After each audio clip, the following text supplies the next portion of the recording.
All right, microphone check. 1, 2. Live in full effect. Another Thursday. That means we're back at it. We're running with WARR. You can see you up top. Josh getting his kinks straightened out. Chris ready and Not what? not Ready and showing his kinks. yeah, he not showing his kinks. He capped up. No cap on the cap. Mm-mm. Drew is just letting it all hang out as usual. You're right now. Old school, man. What are I'm trying to think who had that haircut. Though. That shit was mid-90s fire.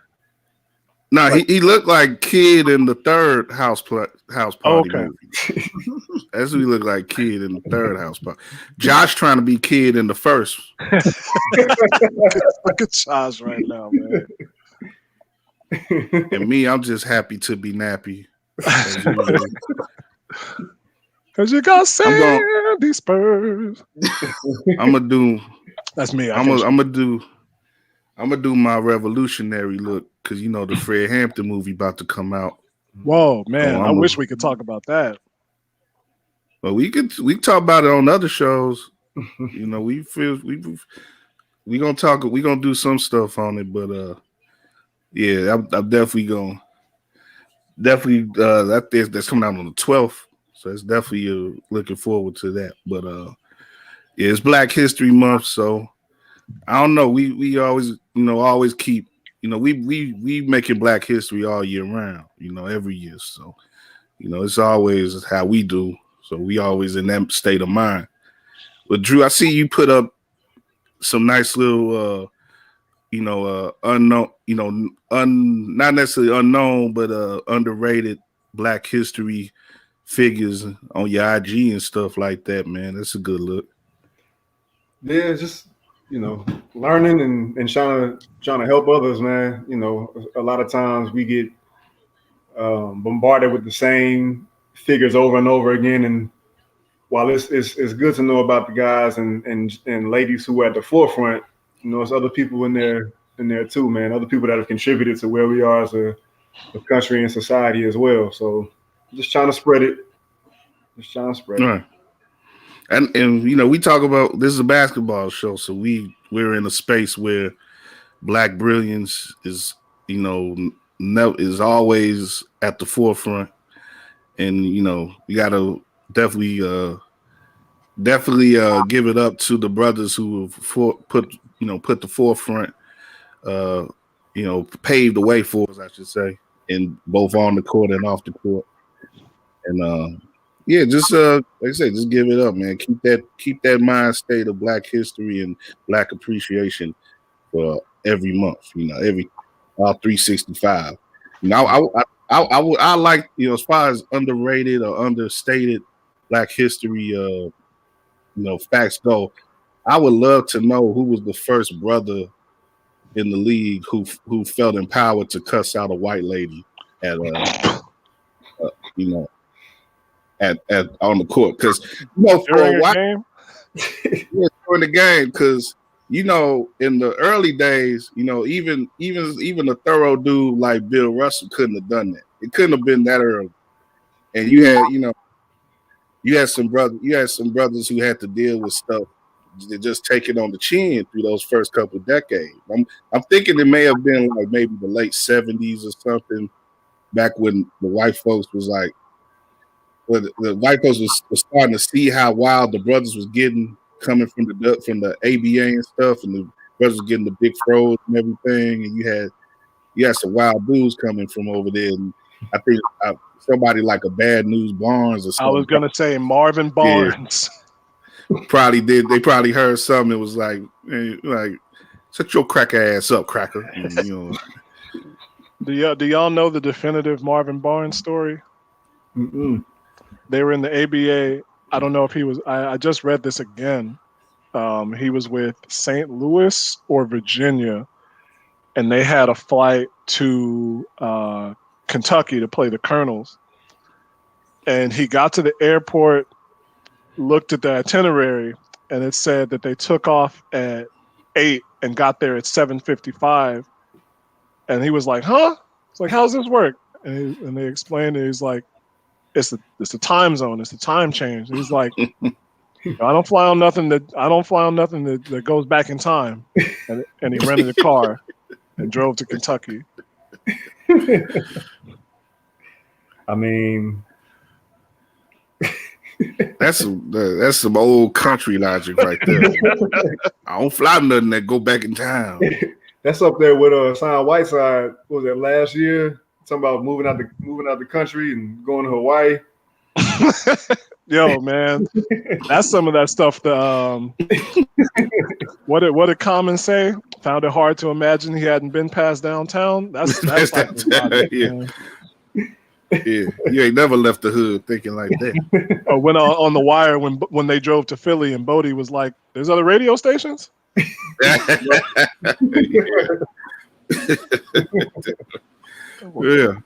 Oh my god! But that would be that'd be a great like In Living Color used to do skits like that where they have great moments in Black history, like the first brother to have a Jerry curl or the first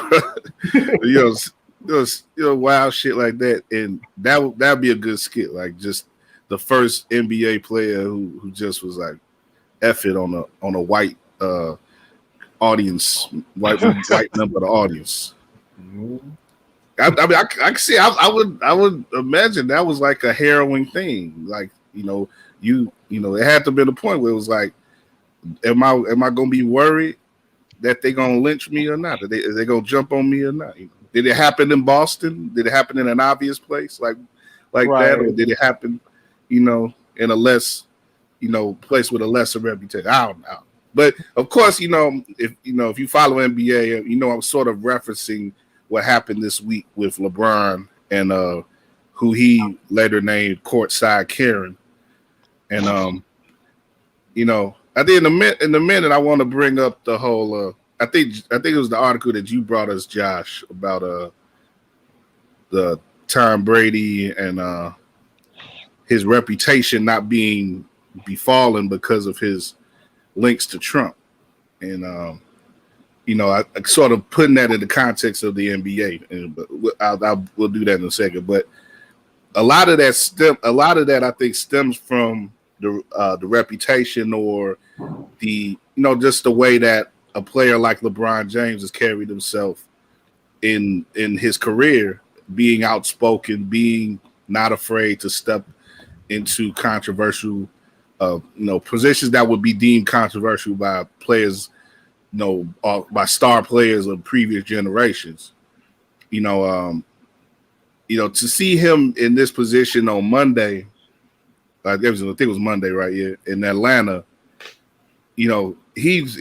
He's not the one. He's proven that he's not the one, and it's good. It's one of those things that if you're a LeBron stan, I'm sure it was a proud moment, but it's a proud moment, I think, for brothers everywhere. It's like, what? None of us should have to take words like that in any context from a woman like that. She was. We don't know the whole situation, but she was obviously on one, and whatever her husband or sugar daddy, whoever he was probably on one too. So if it went the way that she said, whereas LeBron was first hassling with the man, and then she felt implied to step up and defend her man. For one, she didn't have to do that, and two, if you're hassling someone in their workspace, I got a right to. I got some leeway. I don't have the right to do anything to you in response, but I got some leeway. I got some, there's more that I could do than just. I'm not just gonna sit there and take it necessarily. And the NBA players, they're used to a certain amount of discourse from audiences, from the crowds, and there's a certain give and take back and forth there that has existed for a long time, and I think veteran attenders of NBA games sort of know that, and they appreciate that, and they could take it just as well as they give it. I don't think that woman has probably been to many NBA games, in her life, and she hasn't been talked to in any certain way besides people kissing her ass probably for the majority of her life. So she reacted the way that she did, and she went out and blasted it out the way that she did online for a reason, because she's been pampered in a certain way for the majority of her life. And it's just funny that a man who probably the majority of white people in this country think is way over pampered, like LeBron, was able to put her in her place. That's pretty satisfying to me. But I don't know. Y'all got any thoughts on that whole thing? It reminded me of old girl in Miami. I can't remember her name, who was screaming at Joakim Noah when he got ejected a few years back. Sure. I didn't look that story up for any reference, just because it didn't really matter. There's a line. There's always been a line, in the we've been trying to find that line over the last few years in terms of what's within your rights to do if you buy a ticket for a sporting event, because you want to cheer for your team or your favorite players. I think is more the case now, and especially in the NBA, and you want to cheer against the other guys. And for a long time, it's been acceptable that you can say a lot of things that you wouldn't say in close quarters, especially to athletes the size, strength, and athletic and the athletic with the athletic ability of NBA players. But I think it's really the needle is swinging back towards the players after you see Russell Westbrook getting on a lot of fans in Utah and in where was that? Was it Denver, I think? And other places like that. And especially in this case, it's really highlighted. I think it's really highlighted, one, because of the pandemic, and with Atlanta being one of the few places that actually is seating fans during the pandemic still. Yeah. Everybody can hear you. That's what the players learned in Florida.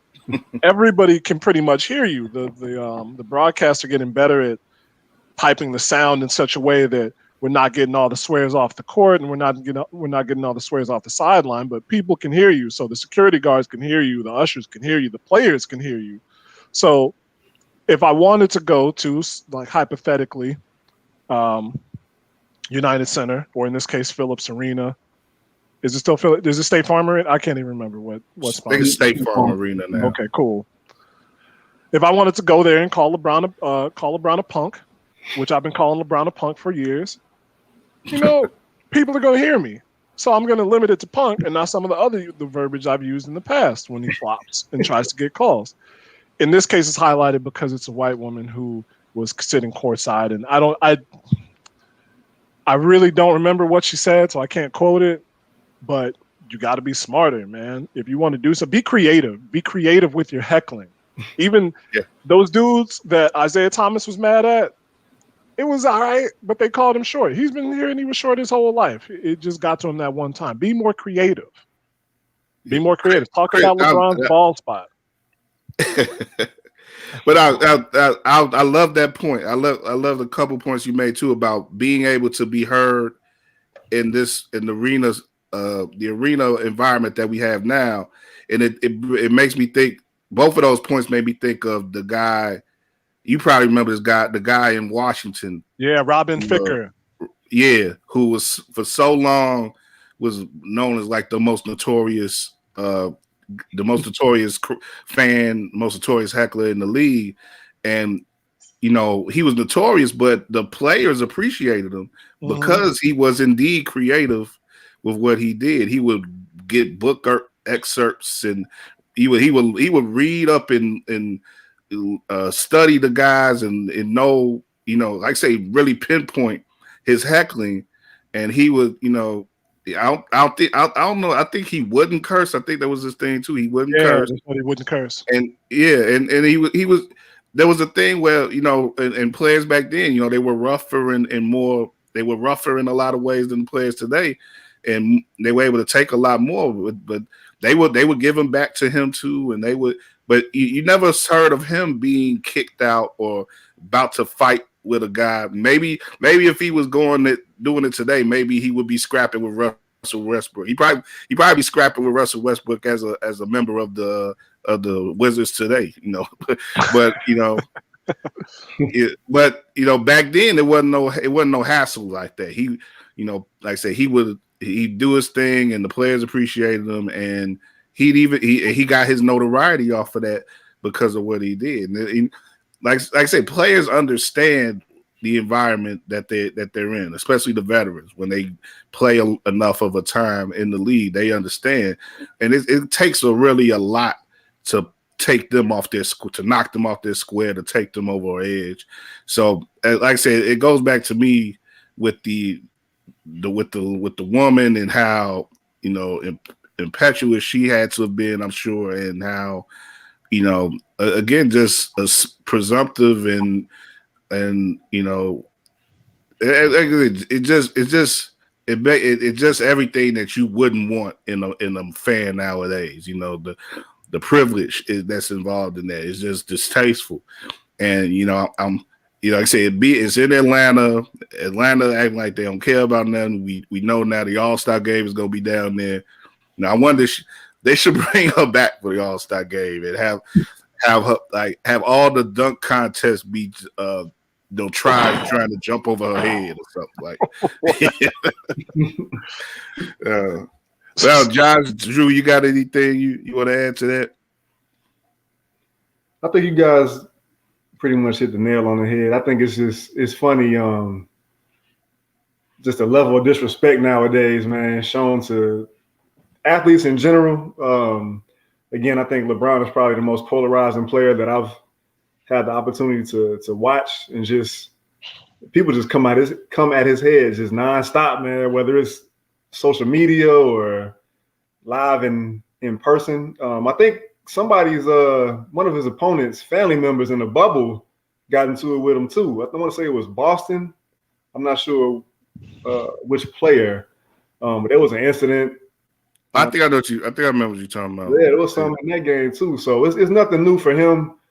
I like the way he handled it post game. Kind of laughing it off and saying that he misses that back and forth interaction with fans. I thought that was pretty cool of him to acknowledge.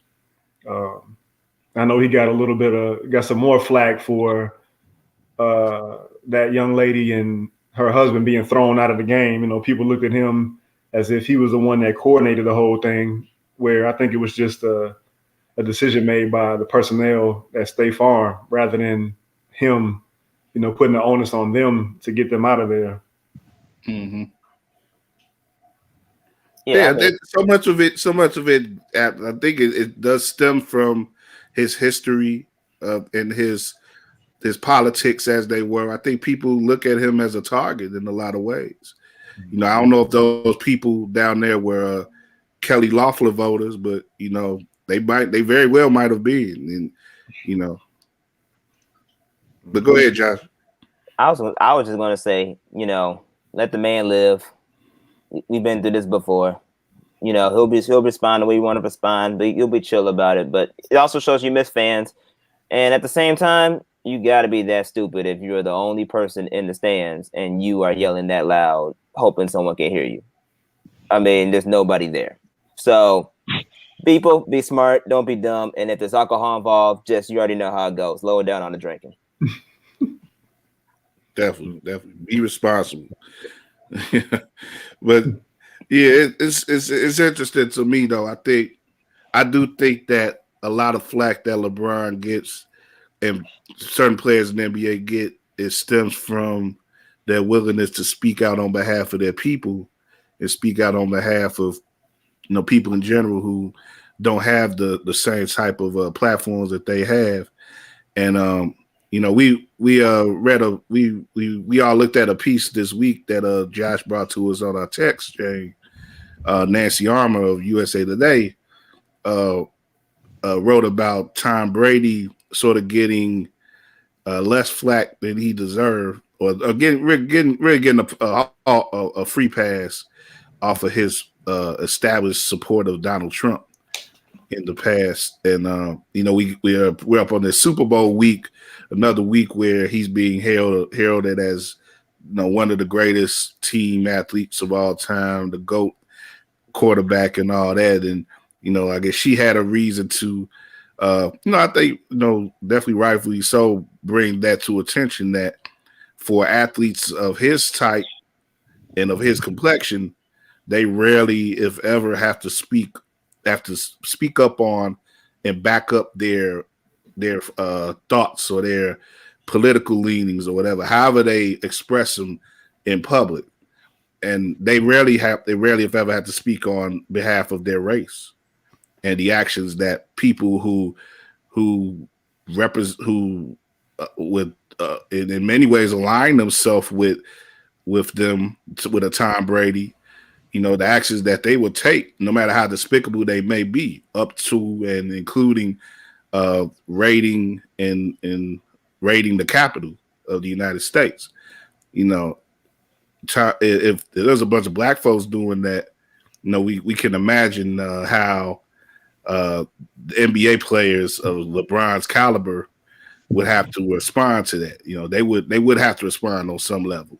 But Tom Brady don't have to respond to that. Other players who are outwardly MAGA and all that, Donald Trump, they don't have to respond to things like that. They could just, go about their business as athletes, and the context in which they're covered is is basically left at that. What they do on the field. And with NBA players is I guess in a lot of ways they've sort of walked into that by their actions, and things like we saw last year in the bubble in Orlando. And you could say they're willing combatants in these social wars that's going on, these back and forths that going on. But is it fair? Do we ask too much of the brothers in the league when it comes to that? Are we asking enough? I don't know. What do y'all think?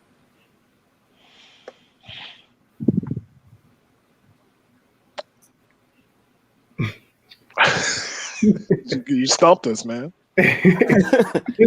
I mean, I think as an athlete, especially as a African American black athlete, your duty to society is going to be that much more magnified because you're that much more because there's that much more of a target on your back. And when that type of target is put on your back, when you have a platform that big to address issues that cater to your community, I think you are obligated to have more of a responsibility, even though we know in the back of our mind, not every athlete is built for that type of demographic. It's something that we as normal people per se could appreciate if you have someone on that type of level to magnify the lost voices that, quite frankly, in our everyday society are being ignored. But at the same time, even as analysts, when we talk about these issues, we have to be cognizant of the fact that, quite frankly, not every athlete is built for those type of platforms, and nor do they want to take on that responsibility, because that responsibility is so grave. It's so much pressure that comes with that type of responsibility that they're not willing to take up that type of mantle. So as much as we want to give athletes that responsibility and maybe even believe that they should have that responsibility, just because the everyday voice isn't really heard in society, we have to be cognizant of the fact that not everyone is built to take on that type of mantle. So we have to be cognizant of who we put our specific trust or our specific values and expectations on when it comes to embedding ourselves and embedding athletes in the social justice game, knowing that certain people can take the conversation farther where it needs to go, and some people will just be willing to sit on the sidelines and let things happen because they're willing just to get that paycheck. I think at the end of the day, I think just athletes in general, they need to be true to themselves. If they feel empowered to speak up and address these issues with or without provocation, then that's what they should do. Correct me if I'm wrong. Did Tim Anderson ever speak out on anything that happened over the course of the last year? I want to say he, maybe not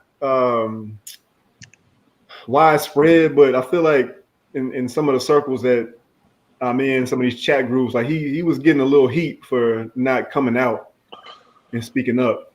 It's I remember seeing a photo that he took with the dude Photo Genocide that did a lot of his photo stuff this starting this year, where he was downtown Chicago, posing next to an ACAB graffiti on like a light pole or something. I don't know if he ever spoke up and said anything specifically publicly or anything like the Players Tribune or something like that, but it seemed like he made his stance pretty clear. Okay. Yeah, that's an interesting case.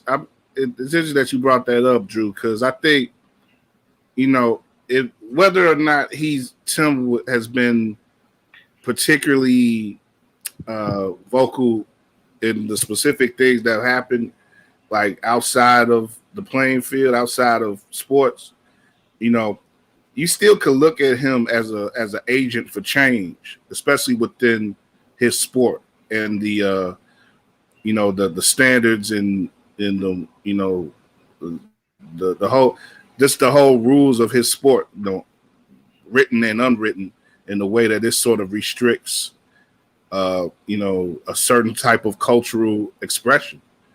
And that I think that's something that's valuable in the way that he's attacked that, and he's been very vocal in that regard, and he's walked it like he's talked it in that regard. And there's a lot of ways you can be an agent for change. True. You don't necessarily have to be, you don't necessarily have to attack society in the way that everybody else is attacking it, or being vocal in the way, of course we all are affected in certain ways by certain actions.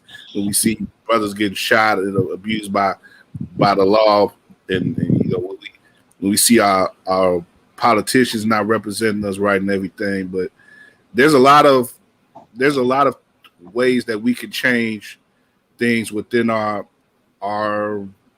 professions, our industries, and just standing up and being righteous in that way too means a lot. So I think a lot of the NBA, you can sort of take that for granted because there's so much of a willingness to accept and promote Black expression already in the NBA.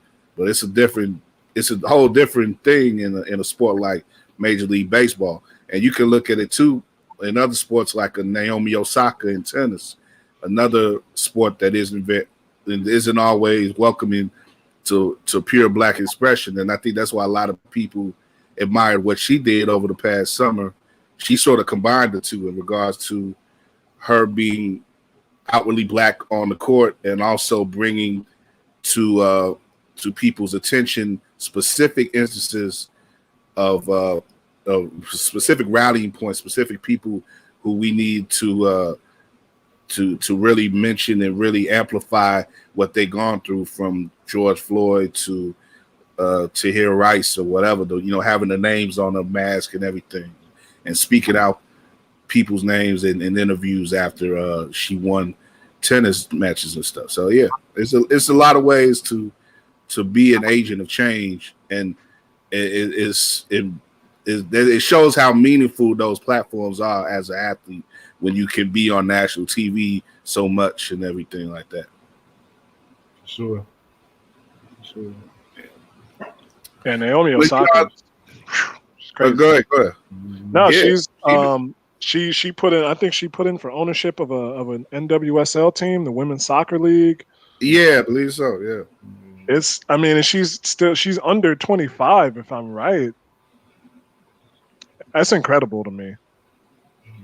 It shows you how, with people who are younger than us, even Josh's age and younger, and they coming through, man. They're gonna, the way that they are gonna approach things is gonna be much more thorough than even what we've seen from people like LeBron and Chris Paul and people, of our current generation. It's gonna be, a lot of people out here who ain't gonna be having that BS, and they're gonna utilize what they can as athletes to really make things happen, and as they represent for the people. That's a good thing. And I think when you look at articles like Nancy's Armours, really the main push behind a piece like that, I really think is that we need the white brothers and sisters to do more and step up, at least speak more. And if they want to consider themselves to be allies, put it on the table. Don't just hide behind your privilege. So Gordon Hayward, we looking at you. Let's name out some of the white brothers in the NBA right now, man. Low key, he said something came up with Gordon, and I have a bad feeling that Gordon might be keeping it right wing on the low. I don't remember what it was, so I don't want to.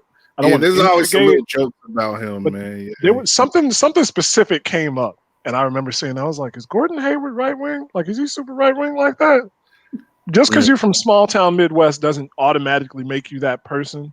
There was a dude I worked with at Caterpillar down in Peoria who brought caviar into work one day, and that dude was mad cool, but he was super small town. But I don't know. So let's keep an eye on Gordon Hayward. That's all I'm gonna say. Follow the projection. He went to Boston, and then he went from Boston to Charlotte. But see, I was just talking on another show the other day, and they was talking about like Charlotte is really like is really becoming like a black professional type city now. So I don't know if they're gonna be standing for that down there. Maybe if he scores, if he puts together more 30-point games and stuff, maybe if he help get them in the playoffs, maybe they'll stand for it. But see, again, that's what you can do if you're a white dude. If you can just hide behind your play. If you scary Terry, you can't just be playing. You got to be like if something pop off in Charlotte and you don't hear from the brothers on the team. What does that mean? But we about to bring Ashish Mathur on our guest for this week. But before we leave this, I just wonder, like, are there brothers in the league who low key, because of more brothers than we can like to admit have voted for Trump in both of the last two elections. So I wonder, like, I would guess like in the football, there may be a few of those brothers in football, but because there's more in brothers in football for one. But like I say, just in basketball, I wonder if there's like a couple of we may have to do some investigating on this, like because nobody has stood up. Nobody in the NBA has been like,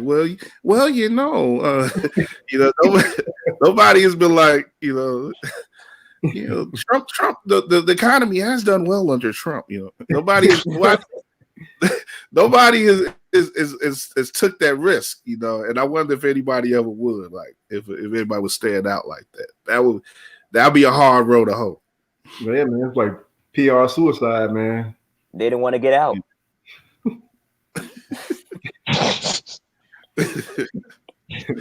But yeah, let's transition, man. Let's bring in our guest this week, man. It's a good friend of he's the first time runner, but he's a friend of We Are Regal Radio, and the guy's been doing a lot of cool things on the internet media, and really been repping Chicago and repping people like D Rose for a minute. It's Ashish Mathur. Did I get that right, brother? Yes, sir. What's going on, bro? What's happening, man? What's up, man? What's up, Good, man. How's everybody going? How's everybody doing? All right. Like that bear said, we have off to a good start. Yeah, man. I gotta represent the team, even though we've been trashed for the last decade or so. But right, you really rep it. It's off season and everything, man. They ain't even pull in old boy yet. They ain't even put in Deshaun. Deshaun yet, man. I can't wear no Bears stuff until they do that, man. Yeah, man. I can't be a fair weather fan, man. It's just not in me. Yes, sir. Well, I ain't fair weather, but I just ain't about to be out here like all the Bears. I'm rocking my Bears shit, now. Don't be, because they gonna be coming with Derek Carr in about a week or so. I bet you that. Oh God, yeah. I might have to burn my hat if that happens. Nah, I ain't putting it out there. We still holding out for Deshaun. They gonna make it happen, hopefully. I don't know who we is, because we is not me. Well, you go ahead. That's where you do your thing here with the NFL. I know where you is with the NFL. Man, anyway, we talking ball here, man. Ashish, how you been, man? You know, you were at Clutch Points for a while, you know, but now you're at sportscasting.com. Yes, sir. All right, what's it going? How's it going over there? What are you doing over there? It's going good, man. Been there since December 14th, doing mostly NBA and NFL stuff over there. I did a little bit of tennis just because I played in high school and college. So I actually wrote about that Naomi Osaka thing about her buying or becoming an owner of that North Carolina soccer team. Okay. So it's been good, man. It's a little different than Clutch Points because at Clutch Points I was basically doing, like your short user stories, 200, 300 words. But here I'm doing, long form, 800 to 1,000 word articles, like 5 a day. So a little more of a workload, but I like it Put more because weight on them bars. yeah, I like it. I like it, bro, because you're able to kind of, offer your 2 cents as well instead of just saying, "Oh, so and so said this, aggregate it, and then you're done." That kind of gets a little mundane, especially when you're Yeah. doing it for 2 3 years, like I did at Clutch. So, I definitely like the new gig, and it's been fun so far. Now the thing about Clutch though was that you were able to really really zero in your coverage in a way towards Chicago stuff and Chicago oriented stuff like Derrick Rose. We'll talk about your relationship with Derrick Rose in a minute, but you were able to do that at Clutch Points. Where you're at now. Is it more like just a broader thing where you're, or are you going to be able to really, are you going to be able to have that Chicago centric appeal to your coverage there as well? Yeah, I mean, there's no real limitations. So, I'm still able to do my Chicago stuff. But, I definitely have to keep an eye on what's going on, everywhere else. I can't be that biased where I'm just doing Chicago stuff. So, I think it's fun. You get to learn about new cities, new sports. I had to do a couple of NASCAR stories. Never watched a NASCAR race in my life, but it was cool to write about Bubba Wallace and how he's trying to get the sport more diverse with Michael Jordan, with Pitbull becoming a team owner. And so it's cool to learn about. I think we all read about the unfortunate noose incident that he went through over the summer. Yeah.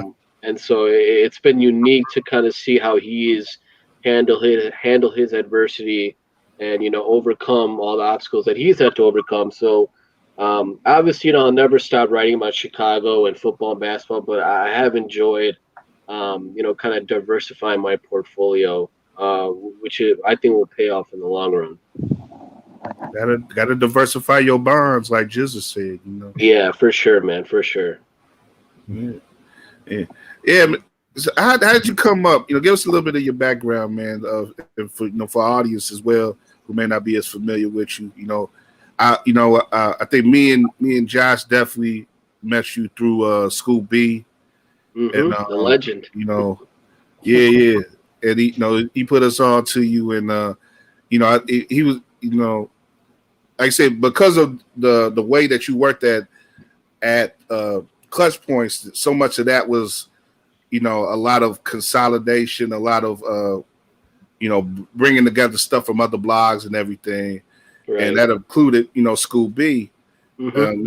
and the work that he was doing out east, work that he's been doing out east.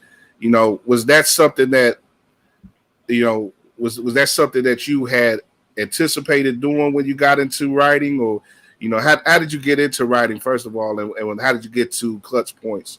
How did that work happen? Yeah, long story short, my story is actually pretty crazy. I have my master's in psychology, but I got into the writing gig in 2015. I started just blogging for Fansided on the side, just kind of as a hobby while I was looking for a psychology job, and then just kind of made my way up, from blog to blog, and then kind of got my break in 2017 when I became a credentialed reporter with the Cavs. That's where I met D Rose for the first time, um, and then I got with Clutch Points. One of my friends works there, and he was like, "Yo, I think you would be a really good asset for us." So I joined there in 2018. So my story, I mean, it's a lot different from everybody else. It's because like Josh, he's in journalism school. A lot of those people have to work for a newspaper, radio. So um, my story is definitely different from everybody else. I think because I studied psychology, my whole master's program was just writing. I was there for 2 years. I only took 3 tests in 2 years. Everything else was just writing, case studies. My master's thesis was 25 pages. So I think that's where I really honed in on my writing skills. And then, like any other guy, I've been a sports fan my whole life. So I've always wanted to do something in sports, but I mean, I'd be lying if I told you I ever thought I'd become a full time writer. Like if you had told me this 4 years ago, I'd been like, yeah, you're tripping. But Mm. um, I just believed in myself. Had a lot of help. Like I said, through friends. Scoop. He helped me a lot. Just giving me advice, giving me a platform at Basketball Society in 2018 for a little bit. So just like with anything in life, you can't do it on your own. But Yeah. I definitely worked hard to get to where I'm at today. Yeah, that's a good story, man.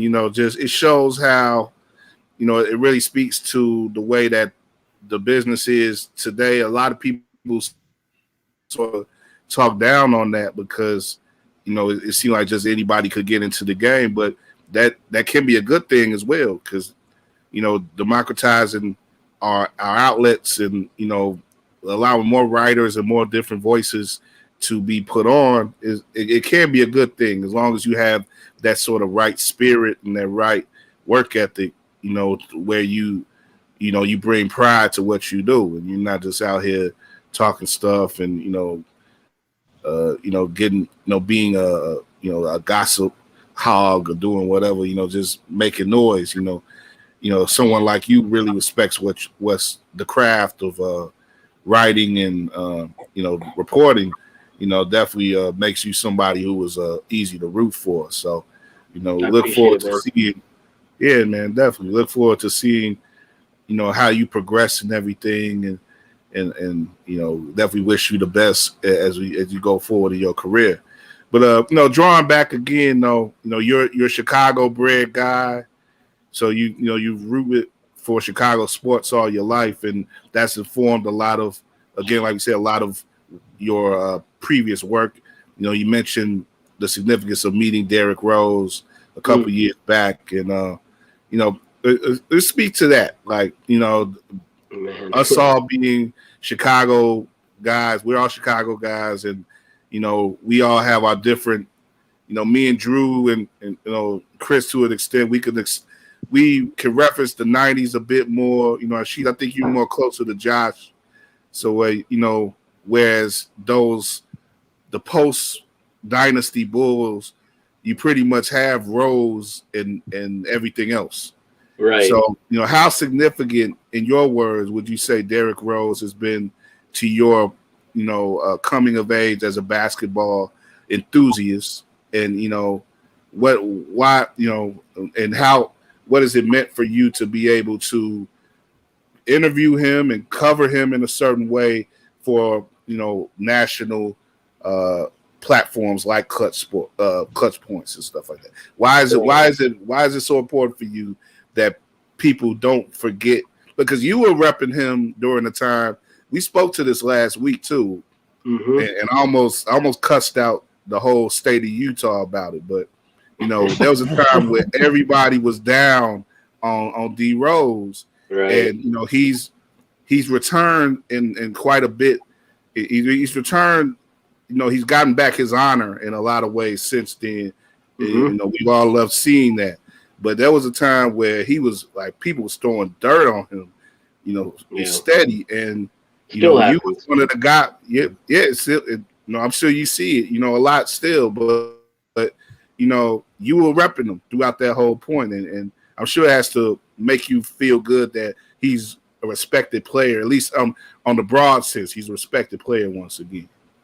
Yeah. So I was born in 1990, so I missed out on the Jordan years. I mean, I went to a finals game in '95, but I was only 5 years old, so I don't remember anything. But yeah, my dad has all the VHS tapes of the six championships. I've watched each one millions of times. I watched the Last Dance docuseries.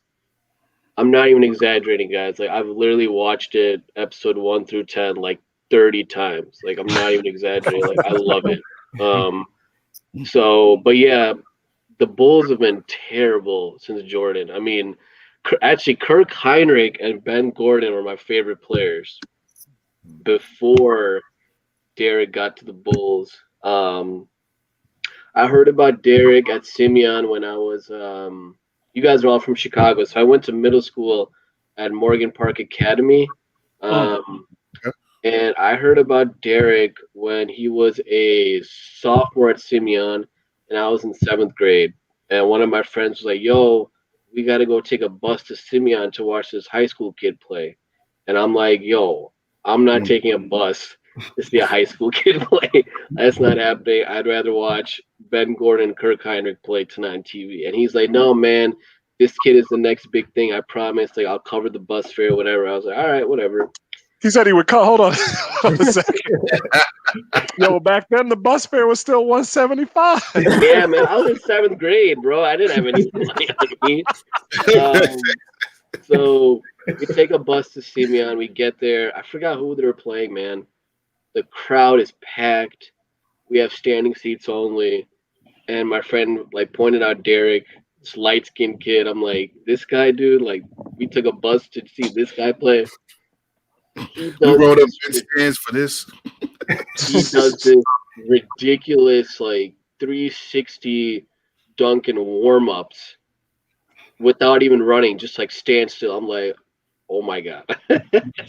And ever since then, man, I've just been in love with this game. I've watched every single game of his since he graduated senior. I watched every game in Memphis, watched every game in Chicago, New York, Cleveland, Minnesota, Detroit. I have not missed one game.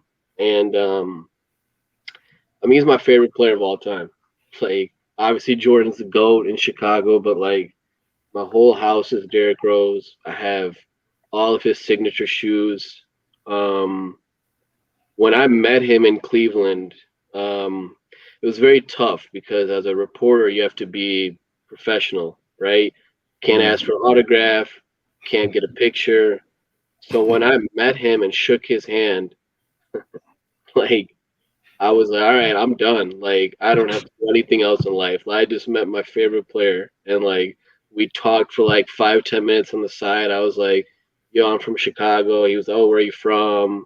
Like, how did you end up in Cleveland? I said, I came to Cleveland just to interview you. And he was just like, like, you would never know he's the youngest MVP in NBA history. He's so humble. It's unbelievable how like polite he is.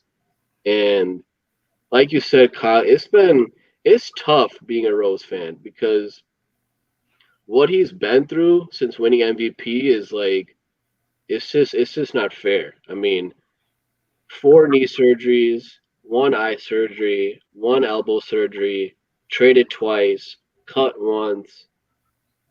Like you said, had his name just ripped nonstop. I feel like these analytic guys on Twitter just talk down on his name all the time just so like they can fit in. I don't know if any of you guys are analytic people. I hope you're not because I don't respect analytics at all. Basketball, like I'm sorry, like basketball is played on the court. It's not played on a calculator or a graph. Like I'm not going to go to the gym and work on my true shooting percentage or my PER. I'll work on my mid range, my free throws, my threes. Like I hate when analytics people say, "Oh, we don't care about field goal percentage anymore.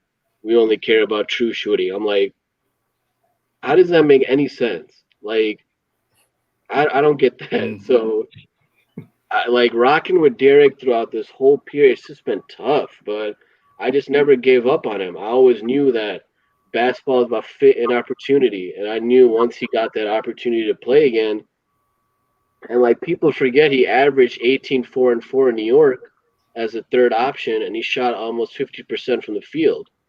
But it's because people don't like him. They're like, oh, that's wash numbers. Well, how is that wash numbers? But George Hill puts up 15 points per game, and people are like, oh, he's an all-star.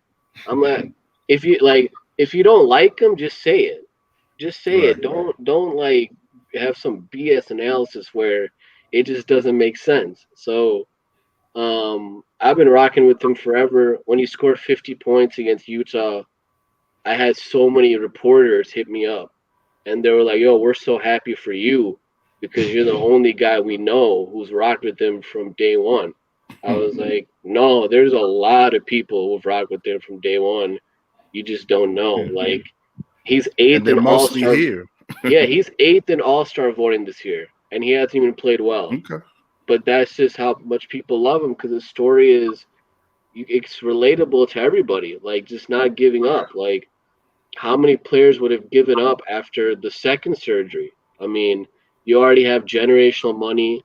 You already have the MVP, the All Star. Like a lot of people would have just given up after that second surgery against Portland, but he didn't want to set a bad example for his kids. So I will always support him no matter what.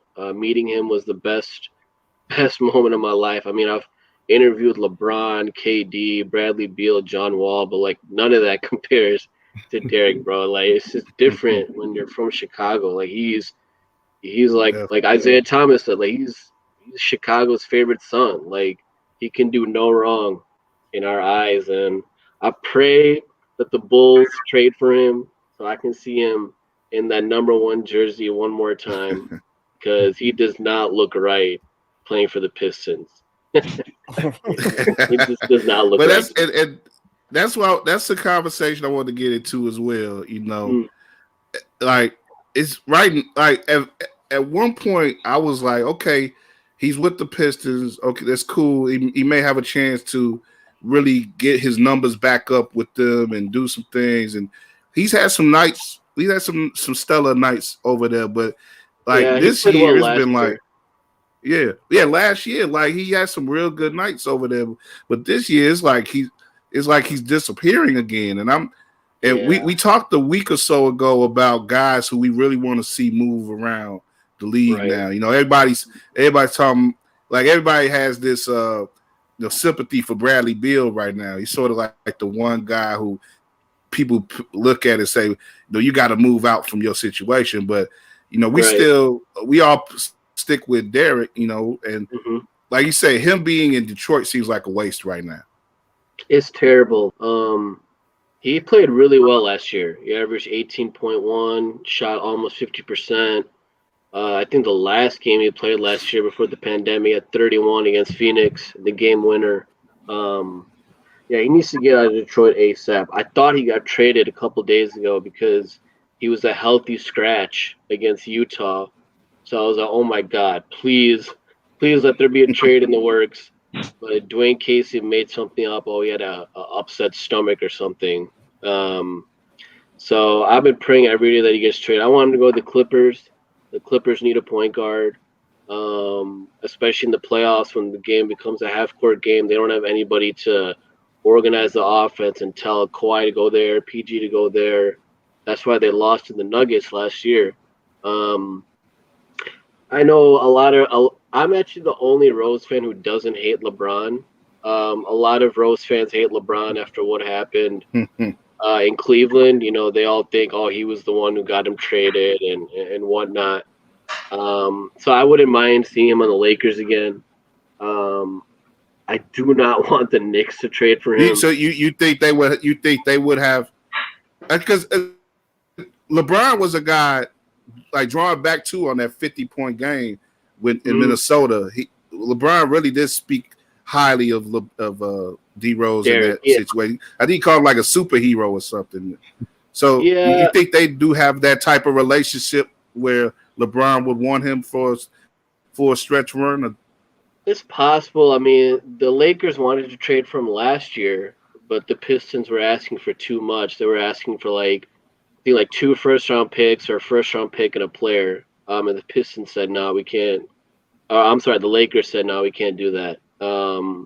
I don't think Derek and LeBron will ever have a brotherhood relationship because they were rivals for so many years. In Derek's book, I'll show you. I've read that book 3 times too. He said it was really awkward playing on the Cavs because this was the guy I was trying to beat for so many years. Now I got to play with him. That's really awkward. But Rose don't mess with the ops, man. He doesn't he don't mess with that's some real Chicago stuff. He don't mess with the ops. I don't know if it's true or not, but there was a rumor that LeBron wanted his teammates to call him King James in Cleveland, and Derek didn't do it. I don't know if that's true or not. I mean, I wouldn't doubt it because I don't think Derek would ever be like, "I'm not calling you King James, bro. I'll call you Bron or Bron. I'm not calling another guy a king. That's just not how he rocks." But I just want him out of Detroit. I don't want him on the Knicks, even though I love Tom Thibodeau. Tibbs saved Derek's career by signing in Minnesota. I love Tibbs. I'll always love Thibodeau. But I do not want him to go to the Knicks. What's the difference between the Knicks and the Pistons? It's a difference of 2 wins. He needs to have one more playoff run to just remind everybody that, I'm not. One of my friends said Derek winning MVP is the best and worst thing to happen to him. The best thing, obviously, because he's the youngest MVP, got the contract, but it's the worst thing because unless he's putting up 25 and 8, everybody's saying, "Oh, he's washed." So I'm like, okay, because he's not putting up MVP numbers, he's washed. Doesn't that mean half of the league is washed then? You can't compare him to that dude anymore. He's had 4 knee surgeries. You can't. It's just not realistic. So, I think he could still average 20 and 5. He almost did it last year with Detroit. So, anywhere but New York, I'm good with. I'm good with the Clippers, Lakers, Sixers. The Bulls would be amazing just for the nostalgia. I would say, would you want if the Bulls wanted to trade for him this year? Oh, I would love it. I would love it. They should have signed him last year, but they signed Satoransky instead. And he's making double of what Derek's making, but putting up way less production. So it would be great. I think the Bulls need another elite shot creator next to Zach, especially if they make the playoffs. And then he'd be a great mentor for Kobe. But I don't know, man. It's just Derek's such a hard guy to understand. I feel like he's just, after everything he's been through and being out of the league, I really feel he's just comfortable where he is. There's no pressure. He just gets to play his game. If he has a bad game, no reporter's gonna bash him.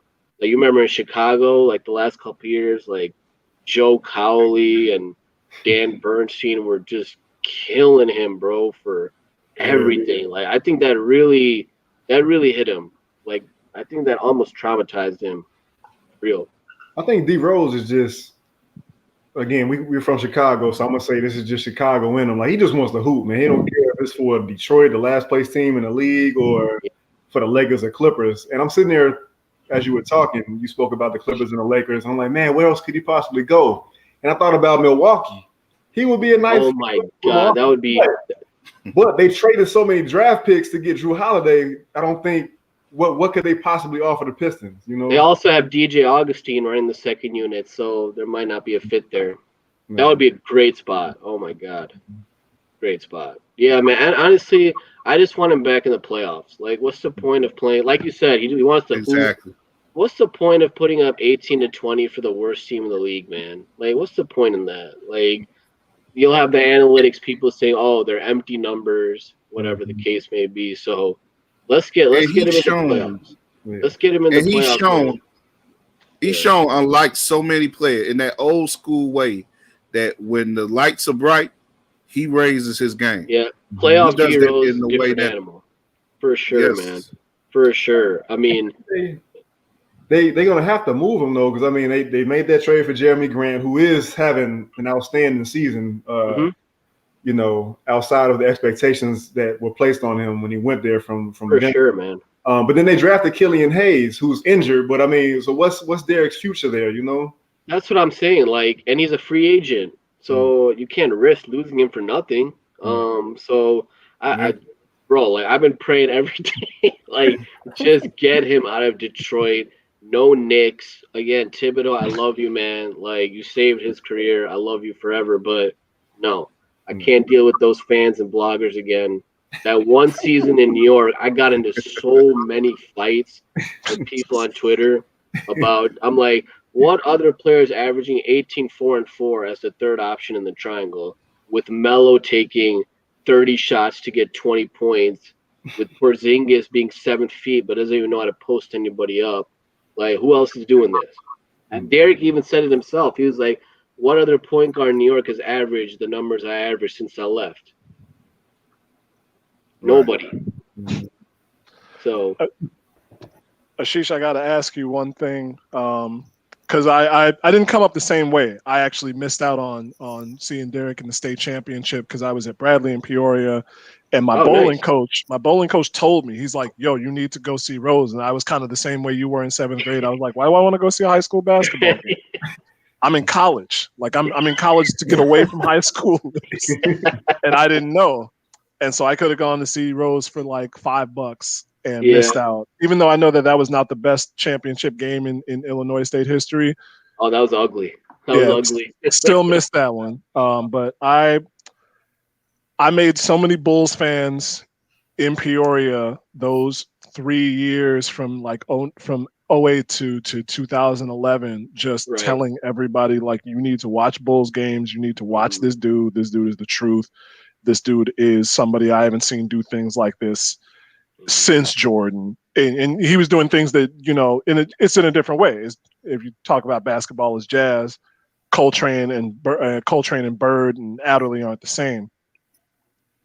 But it really hit me off the legal stuff really hit me in such a way that it was something I couldn't ever divorce myself from. So when Rose got 50, I was happy. I wasn't happy in the same way everybody else was, because I know people were, the way that the Timberwolves covered it, like the announcers it was slanted in such a way that it was hard to ignore. So my struggle has always been, and I don't want to put you on the spot. I don't want you to waffle or anything like that. If it's something you don't want to talk about, you don't have to, but it's been hard to reconcile that with the player that I love and the man who said, I'm not exactly sure what consent is. So I don't Yeah, know what man. your thoughts are on that. No, the trial was terrible. I mean, there's just no way to get around it. It was a bad look for him. The way, and of course I'm biased. I mean, it was a clear money grab. I mean, I followed the trial like very closely. Um, Obviously, some of the stuff that he said was just not right. I mean, like the "we men" comment and the consent thing wasn't right. But and again, of course, I'm biased. I respect everybody's opinion, but like for the consent thing, like who on the south side of Chicago is using the word consent? It's like it's either yes or no. So like, and he even said like I'm not gonna do anything to a girl if she says no. So it's a sensitive subject. I don't really like to talk about it that much. I completely understand why people wouldn't root for him ever again. I completely understand that. But my thing is, don't let that affect the way you cover the player on the court. So if you hate him off the court, cool.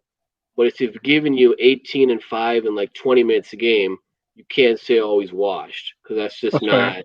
You know what I'm saying? So Yeah. I completely get with you, Chris. Like if you can't root for him ever again, I have no issue with that, because it was a very, very controversial trial. And it was just a bad look for him, straight up. But I mean, I think the case went to court like 3 times. Like the accuser tried to take it back a couple times. She lost again. She actually had to pay him for losing. But yeah, I completely agree. It's a it was a very bad trial.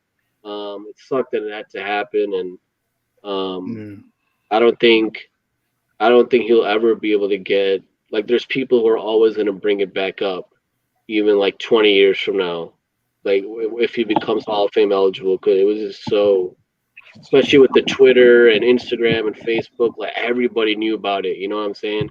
Yeah. So it Yeah. was bad, It man. was yeah. It was bad, but I thought it was a clear money grab. I mean, you had the accuser's girlfriend saying, "Oh, it was a lie from the beginning."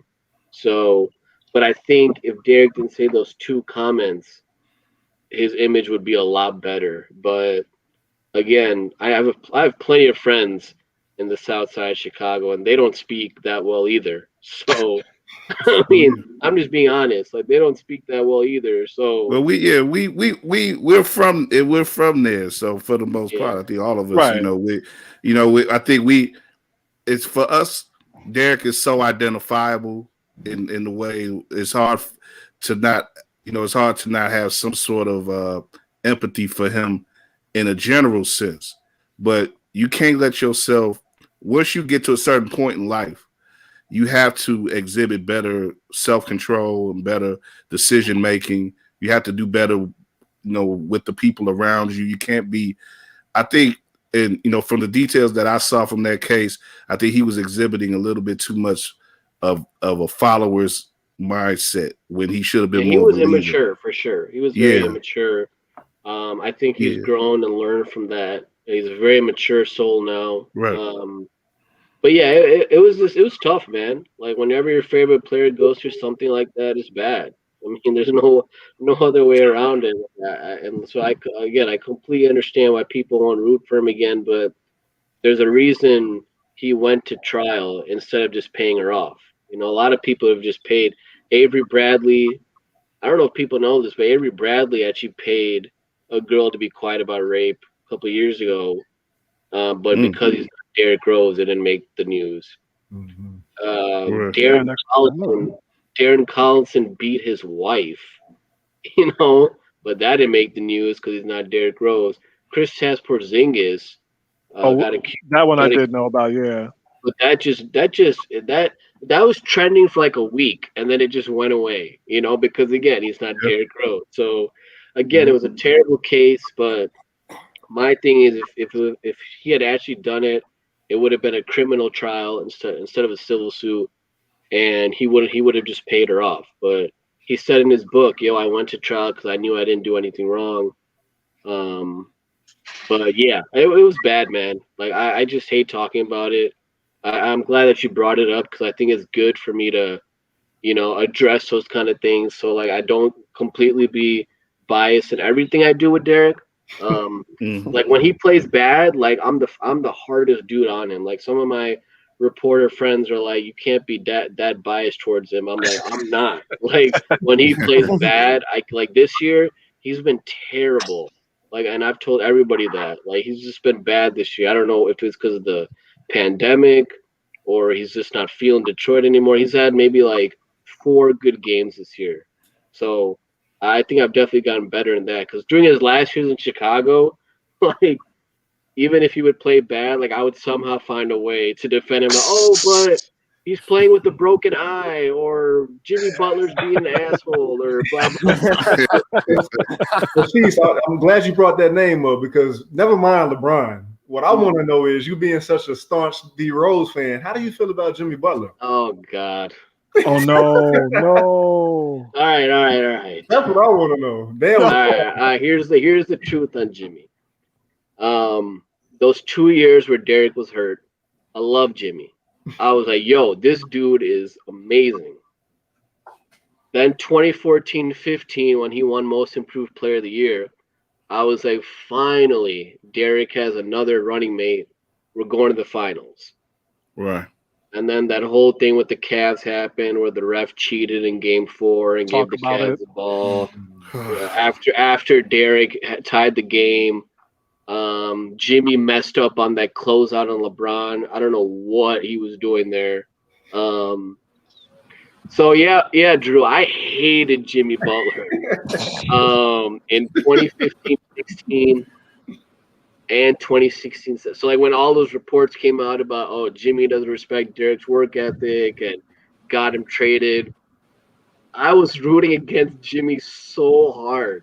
I mean, you want to be the man of the Bulls? All right, let's see if you can do it. Yeah, it was I just a hate weird it. time. It was a weird time. Then he went on the. And it killed me.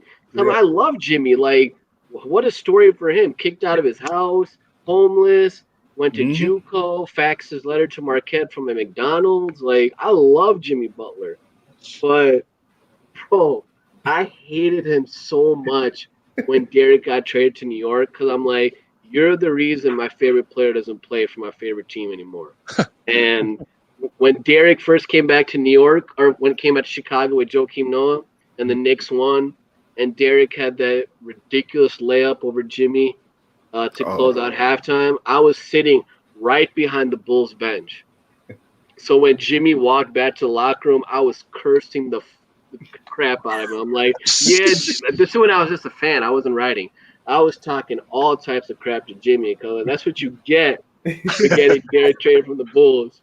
So I hated Jimmy, bro. I hated Jimmy. I started liking Jimmy again when him and Derek reunited in Minnesota because he wasn't being an asshole then.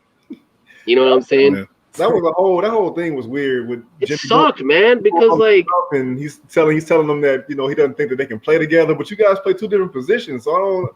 And then he's saying, playing point guard is easy. I'm like, what are you doing, bro? Like, I actually thought Joe Cowley was telling Jimmy to say all this stuff because we all know Joe Cowley hates Derek, right?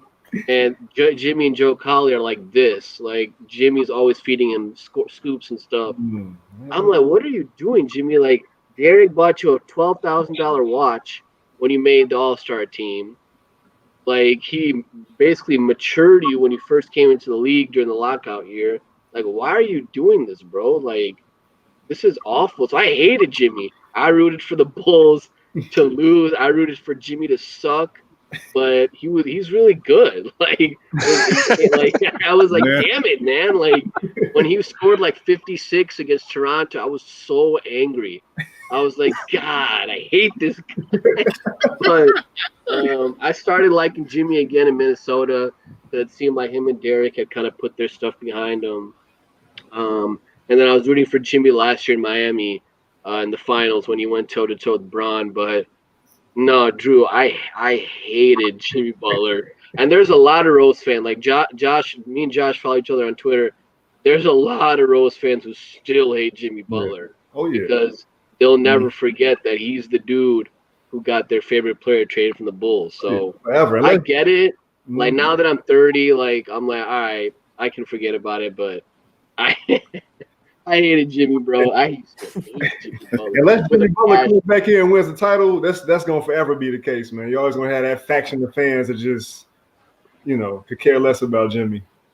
Yeah, he's just like, I think he means well, but like he just like he thinks he's Michael Jordan, but like you haven't done anything, bro. Like you haven't accomplished anything. Like like winning most improved player, that's great. 5-time All-Star, that's great. But like nobody cares if you work out at 5 a.m, bro. Like I don't care. Like, are you gonna win a chip or not? And again, that's my bias. Like I don't hate Jim anymore. I promise. I do not hate him anymore. But there's still a little bit of me that's going like, dude, like you're being extra. I love to hear you. I love to have heard you when you did hate him. Right. Dude, I hated Jimmy so much. And like my friends are like, why do you hate him so much? Like he didn't get Rose traded. I'm like, yes, he did. Yes, he did. And so like, man, it sucked, man. Like I haven't been a Bulls fan since the Rose trade because they're just so bad. Like I love Zach LaVine. He's so good, man. I love Billy Donovan. I love the new management. But like, when your favorite player's not playing for the team anymore, there's just no excitement, and it sucks, it's man. rough. Like having to watch Knicks and Timberwolves and Pistons games these last 4 or 5 years. It's just been so depressing, dude. Like I miss. That's not much better than watching the Bulls over that same period. I miss hearing Stacey King call Derek games, bro. Like I miss that. I really miss that so much. So, yeah, Jimmy, you and me are cool. Me and Jimmy have never met. I never wanted to interview him because I just didn't care. Yo, But Jimmy, if you're watching this, we're cool now, bro. If you could get Derek to Miami, that would be great. Because that's another good spot for him. You could start Goran Dragic. We could send Kendrick Nunn, another Simeon guy, to Detroit. Have him have an increased role there. But yeah, Jimmy, we're cool now. But yeah, I hated him. I hated him, bro. I hated him for 2 years. Sheesh with They that. make a truce now. Ashish with that across the Blue Island line kind of talk, man. That's that west of the Metro line talk right there. Yeah, I'm from Burridge, so I'm not gonna act like a tough guy at Oh, all. my But bad, bro. I hated him. I hated him more than I hated Braun during the Miami years. Like I just hated this. Every time he talked, like, oh, just hated. Oh, I work hard. I don't care. Like if you have to tell somebody how hard you work, like you're insecure. Just shut up and work hard. Like you don't need to keep telling people how hard you work. Like, man. Oh god, She with that fire, boy. Yeah, you got me. You got me, bro. Like, I hated him. I hated him. Sorry, I didn't want to clear that up, man. I'm sorry. No, I didn't get that out of my system. We got some tough topics That's on what's him. up. Yeah, get it out your system, man. But Get it let's out. bring you back. Let's bring you back down. What's that? You didn't know this was going to be therapeutic, man. No, that was good for me because I've never told anybody how I felt about him. Like my dad knows, obviously, because he'd be like, "Why are you rooting against the Bulls?" I'm like, "Why do you think I hate this dude?" Yeah, that felt good. Let's bring you back down. We go do a little all-star talk before we wrap up. But Right. I want to get this last thing about Rose. You mentioned a little bit about Hall of Fame. You know, what do you think about his chances at this point? Because I think there was a certain point again where a lot of people were down on him, where people was like, "Oh, it's not gonna happen." Mhm. But you know, you look at some of the credentials he had, youngest MVP, and you know his stats. You know, maybe comparable to quite a few Hall of Famers by the end of the thing. I think it's. I think of a guy like. I'll give you a perfect example. Maurice Cheeks. Okay. He averaged like 12 points. Yeah. He got in the Hall of Fame. Here's what I say about Derek's Hall of Fame. But Cheeks was much more. He got into the much more off of his defense and stuff. Yeah. But like, come on, bro. 12 points, like, stop it. But he's a champion too. Here's what, and of course I'm biased, so take this whatever you want to take it as. But yeah, if you can't talk about the history of the game without mentioning a player, okay. So there's two things Derek has going for him: youngest MVP. Then you have the Derrick Rose rule that's in the collective bargaining agreement. That rule has gotten so many players paid. Like that's historic right there. Like there's only like 3 players who have a rule named after them. Like not even LeBron, Jordan, Kareem. Like come on, man. Like that too in itself it holds a lot of weight. Then you have the statistics: 18-6. I think that's what Isaiah Thomas put in his career. 3-time All-Star. I don't think he'll be a first ballot Hall of Famer, but I think he'll get in. He might not get in on his first turn, because dude, like Chris Webber's not even a Hall of Famer yet, and that's embarrassing, man. He was definitely a Hall of Fame player. I think he'll get in. I think that's what I'm telling you, guys. If he has one more playoff run where he can just show everybody, he's playing for Detroit, man. If he was on a good team last year and he was putting up those numbers, everyone would be like, "Oh my God, Derek is back! Derek is back!" Because he was putting up 18 points in 20 minutes. Like that level of efficiency is incredible, bro. So one more playoff run where you can just average like maybe 20, 19 or something like that, I think he'll get in easily. But right now, it's tough, man. It's very tough right now because he only had 4 like really good years, and ever since then, it's been kind of uneven. But I think the Derrick Rose rule, and the MVP will hold a lot of weight, in my opinion. That's a very good point, and that's something that I like to argue with Hall of Fames. They call it the Hall of Fame for a reason, and What's the you basketball Hall of if, Fame, right? So don't Yeah, they that's right, the don't it's they the thing. take in Basketball Hall of they Fame. take So in you can Memphis? measure He won. Memphis He and has Simeon, two. He has Simeon too. two. Yeah, Yeah, he has two FIBA gold medals. So I mean, yeah. unless the voters just hate him, which it's very possible, I think he'll get in. But hopefully, I can We be a gonna have a voter. lot of we gonna have a lot of John Hollinger Oh uh, my God, bro! followers voting for him by the end, probably. No, hopefully me and Josh are voters by then, and then we'll just brainwash everybody to vote. Yeah, you got to represent. You got to represent the pro Rose voting block Yeah, there. like I know Casey Johnson will vote for him because that's Sure. Rose's guy. I love Mm. Casey Johnson. I had lunch with him a few times. He's incredible. I think Mark Stein will vote for him, but there's just some other clowns who might hold the trial against him. They might hold his comments in 20. You know what? The last Rose time before we go to All Star. You know what bothers me is how Rose got killed for the load management comments, but now everybody does it. Oh yeah, he definitely. Yeah. You remember in 2014, he said, "Oh, I'm waiting so I can walk with my kids at my graduation." Yeah, he didn't Now want to get Yeah. overworked. Kawhi doesn't play that many games. Braun took a vacation in his first season back when he went to Cleveland. Do you guys remember that? He went Yeah, to 3 weeks. Miami for 2 weeks. But again, nobody. It's only because of Derek. Because the Chicago writers. I mean, let's just be honest. I'm sure some of you watched the documentary. I think Vincent Goodwill talked about it. He was like, all the Chicago writers were white, and so like you have a South Side kid who makes it out of the most dangerous city in Chicago. You know, it's they needed more minority black writers covering the Bulls during Derek's time. That's just my opinion.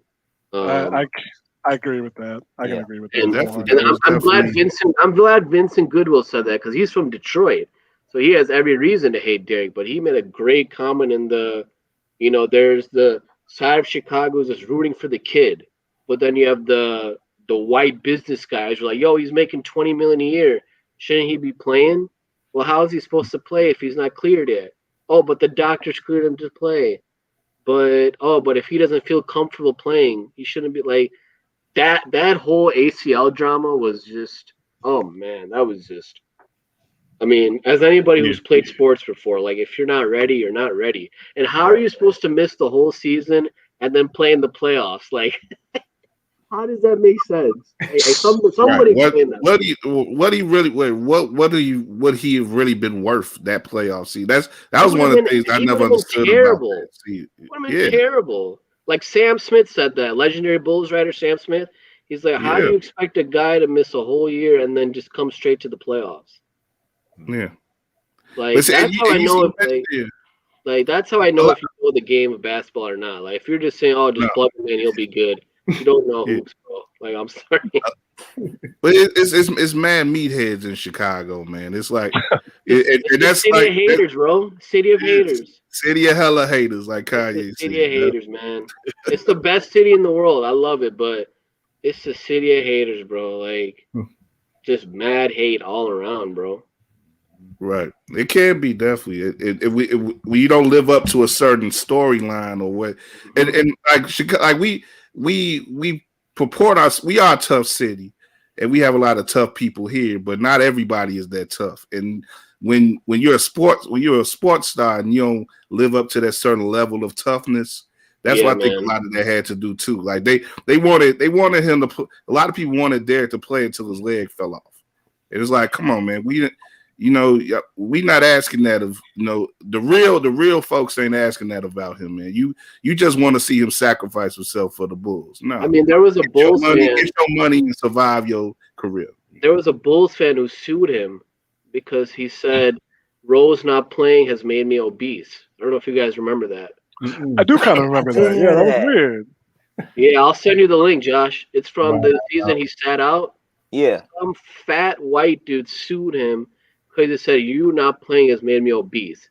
That right there just showed me that white entitlement, where you owe Yeah. this to me. Like, bro, I don't owe you anything. That sounds like the McDonald's hot coffee type. Yeah. They You sued owe McDonald's over me spilling this. the coffee. He probably lived up the block from a Portillo's too. Talking about That's that white entitlement right there. Like, yo, you owe me Mickey's. this. You owe me this. Like, talking about, bro. Like, I Yeah. remember the one thing about it that when I kind of started cutting my eyes, one, I don't know, there was so much Reggie Rose around the whole thing, and he yeah, was for such a sure, big man. face around it, and that kind of put me off. But then Westbrook got hurt right around the same time, and Adrian Peterson had the ACL injury, and I know a lot of people were comparing those three because Russ came back sooner. I got a perfect explanation for that once you're done. And there was, and I know that Adrian Peterson came back playing a game that has a lot more stress on it. Now I'm not a kinesiologist, I'm not a medical professional, but I remember it was that comparison that I think Yeah. hurt a lot his standing with a lot of other people too. Yeah, so Adrian Peterson won MVP the next year. So that hurt. The thing with Russ is Russ never tore his ACL, and Russ tore his lateral meniscus instead of his medial meniscus, which Derek tore. My parents are doctors. My dad said the medial meniscus is way, way harder to rehab than the lateral meniscus. So, again, my dad's a biased Derrick Rose fan too. Keep that in mind.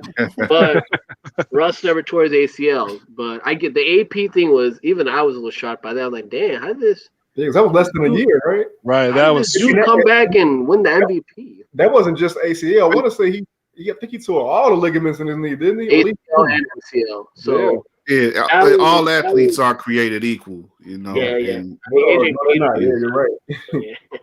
yeah. yeah. So, but yeah, this is great. This is great, man. I appreciate this conversation, man. That's the main part I want to bring you on, Ashish. You know, to talk about Rose, and you know, we'll get our rosary beads out and hope that he moves on, that he can move Yes, on. everybody, please pray that he gets to contenders. But you say he's a free agent this summer, right? You said. Yeah, this offseason he's a free agent. Yep. So you can almost expect that he'll move on to somewhere this coming summer, right? Again, knowing Derek, man, he might just re-sign because him and his wife just built a house in Detroit. So, Oh man, like Drew said, he might just be like, "Yo, man, I Yeah, only got like two. He'll probably like build 2 a more house on years the east left. side of Detroit. Let me. This will be what it's Like this, is like Inglewood. This is his 13th. before 13. Okay. Yeah, he's just a weird dude, man. Like it's like his fans care about winning more than he does. Like we want to see him on a playoff, but he might not care. He might just care about the Adidas money now. And I get it. I mean, he had 4 knee surgeries, bro. Like that's tough. Like the 50-point game, in all honesty, that might have been his championship. Like I know it sucks to say that. You saw how emotional he was. You remember, like that might have been his championship. Like, yo, Yeah. I proved I can hoop again. Like I'm done. Like let me just make some more millions and then get out. You know, I would not be surprised if he retires as soon as that Adidas contract runs out. But it's certain perspectives that you gain when you go through things and you mature in life, and Right. you know, I think one of the great things that I see with him, as great as him, you know, doing this thing on the court, is seeing him with his children. Oh, he's great. He really seems really happy when he's with his baby girl and his boy, and you know, PJ. You know, we all grew, you know, saw him, you know, starting when he was coming with him with the conferences in Chicago. Like, just to see him have that sort of satisfaction with his family life, you know, is really satisfying as well for us fans. I want to hear you know, Josh's favorite Deer story. He hasn't even talked the whole time, bro.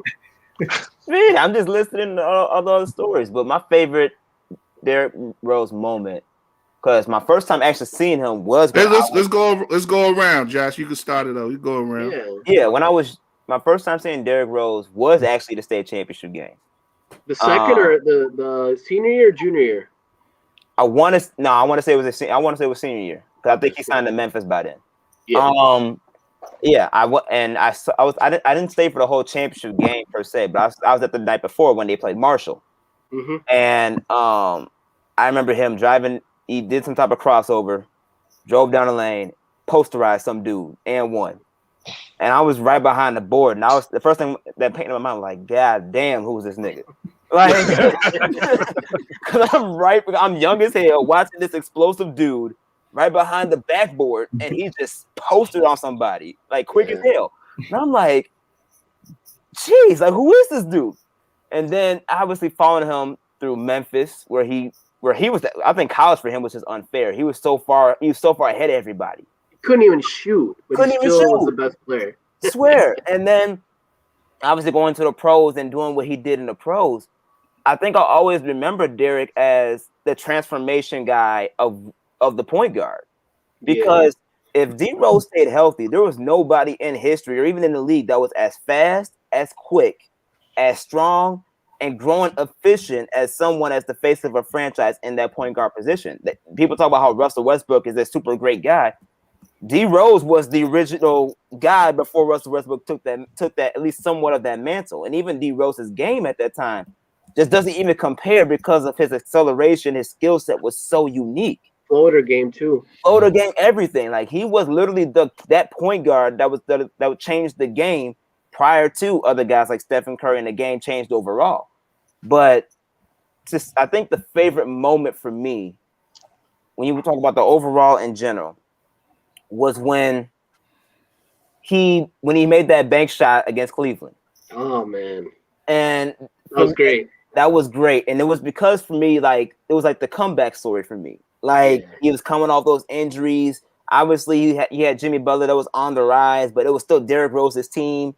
And people obviously questioned in that moment in time, like, okay, he's playing against LeBron and Kyrie, the greatest of the greats. Does he still have it in the tank to at least give the Bulls a competitive edge? Right. And for him to make those jump shots that he did, man. I think he played good in that series. He averaged like 23 or something. Yeah, he played very well. To be honest with you, he played pretty good in his entire Bulls career until they traded him. But I think that moment really solidified, like, okay, he still got the game. He's still that guy, and people really need to put more respect on this name, especially during that time period where he was really struggling, trying to stay healthy. And he gave everything that he could to take that mantle to the next level in that Bulls jersey before it was, it's officially time for him to move on. Yeah, before everybody else, because I actually think that eye injury was more devastating than the knee injuries. And like I know that doesn't make sense. I mean, knee injuries are so much worse, but he was playing so well in that playoff series, right? Then he had that eye injury, and then he looked washed when he was playing with that mask on. He had like 4 points, 2 points. I'm like, oh no, this is not good. But if you remember the documentary, he said his brother didn't want him to play, but he said, I have to play because they're going to kill me in the media for not playing. How are you supposed to play with one eye? I love Taj Gibson, but come on, Taj, why the heck did you have to elbow him? Like, one of my friends was like, "Did Jimmy Butler pay Taj to elbow him?"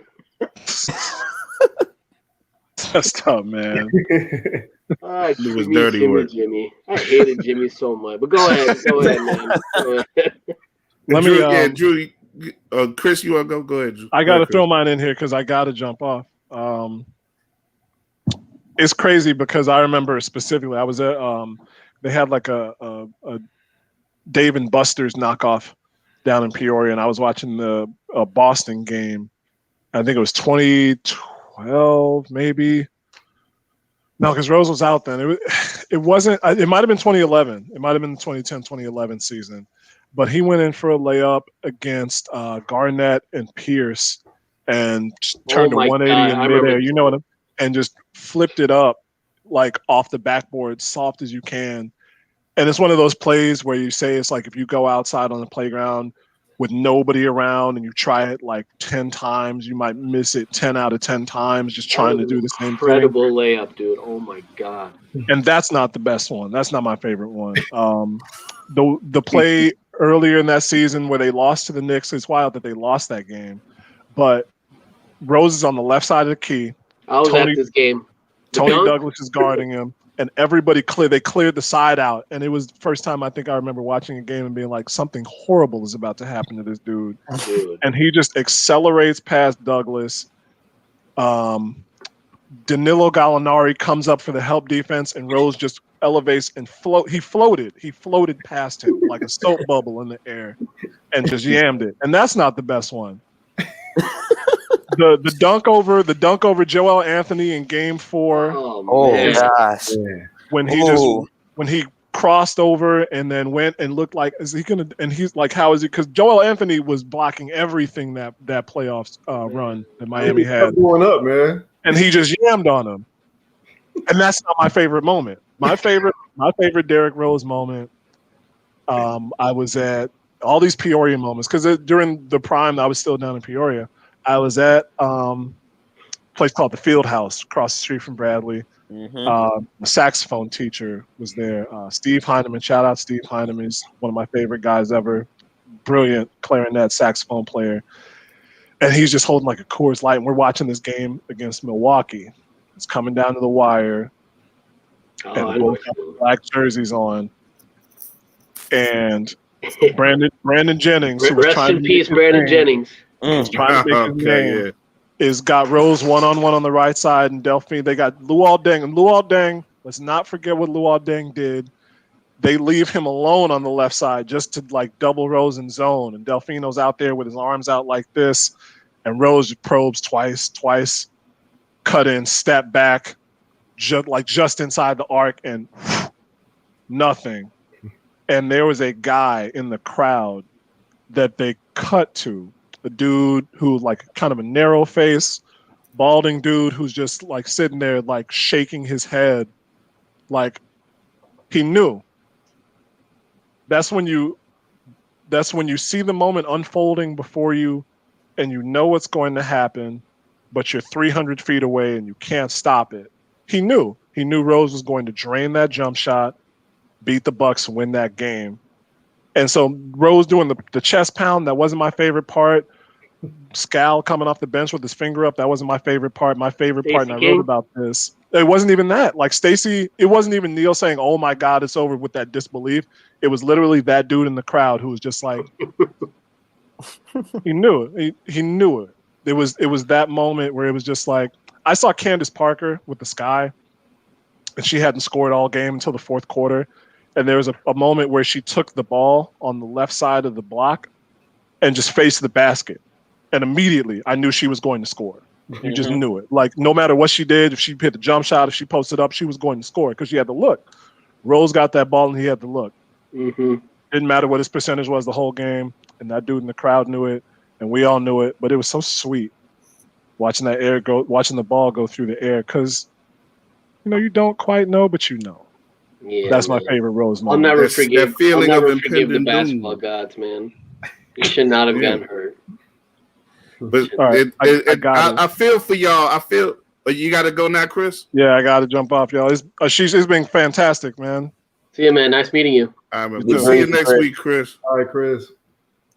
But that I'll just say that feeling of impending doom. I feel for y'all who didn't really get to see Mike in his prime, man. Because that feeling that Chris describes of being able to see something ahead of time and not being able to stop it.